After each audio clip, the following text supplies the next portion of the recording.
আপনি কি জানেন মহাবিশ্বে এমন কিছু বস্তু আছে যাদের ধ্বংসাত্মক ক্ষমতা আমাদের কল্পনারও বাইরে? আজ আমরা তুলনা করব মহাবিশ্বের দুটি সবচেয়ে ভয়ঙ্কর ও রহস্যময় জিনিস।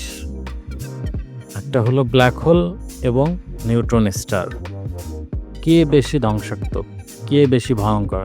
চলুন জানি এই মহাজাগতিক দানবের গল্প। ব্ল্যাক হোল হচ্ছে একটি মহাকাশীয় বস্তু যার মধ্যাকর্ষণ এতটাই শক্তিশালী যে আলো পর্যন্ত এর ভিতর থেকে বের হতে পারে না। এটি তৈরি হয় যখন একটি বিশাল তারা নিজের ওজনেই ভেঙে পড়ে। এর কেন্দ্রে থাকে সিঙ্গুলারিটি, একটা বিন্দু যেখানে সময়, স্থান সবকিছুই থেমে যায়। ব্ল্যাক হোল আসলে সময় ও মহাকাশকে বাঁকিয়ে দেয়। অন্যদিকে নিউট্রন স্টার হলো একটি মৃত তারা যেটি সুপারনোভা বিস্ফোরণের পরে বেঁচে থাকে। এটি খুবই ছোট, মাত্র 20 কিলোমিটার চওড়া, কিন্তু এর ওজন হতে পারে সূর্যের চেয়েও বেশি। এর ঘনত্ব এত বেশি যে 1 চামচ নিউট্রন তারা মানে কয়েক বিলিয়ন টন।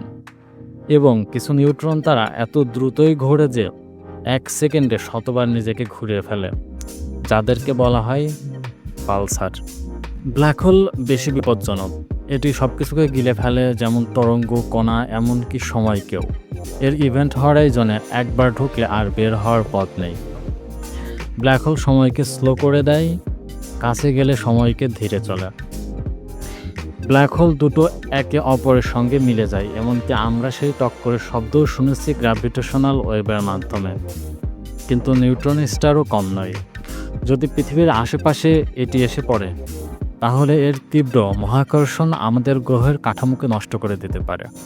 এর তীব্র বিকিরণ, গামা রে বার্স্ট, বেশ কিছু সময়ের জন্য পৃথিবীর বায়ুমণ্ডলকে ধ্বংস করে দিতে পারে।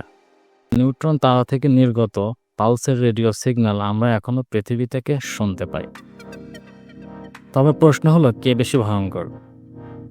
যদি নিকটবর্তী হয় তাহলে ব্ল্যাক হোল 1 নম্বরে রাখবো, কারণ এর কোনো সীমা নেই, একবার ঢুকলেই শেষ। কিন্তু নিউট্রন স্টার যদি গামারে বিস্ফোরণ ঘটায়, সেটা এক মুহূর্তেই কোটি মানুষের মৃত্যুর কারণ হতে পারে। সুতরাং উভয়ই ভয়ঙ্কর। একটিতে সময় হারিয়ে ফেলে, অন্যটি নিজেকেই ধ্বংস করে দেয়। আপনার মতে কে বেশি ভয়ঙ্কর? কমেন্টে জানান, ব্ল্যাক হোল নাকি নিউট্রন স্টার। ভিডিওটি ভালো লাগলে শেয়ার করুন এবং আরও মহাকাশ ভিত্তিক কন্টেন্ট পেতে সাবস্ক্রাইব করুন।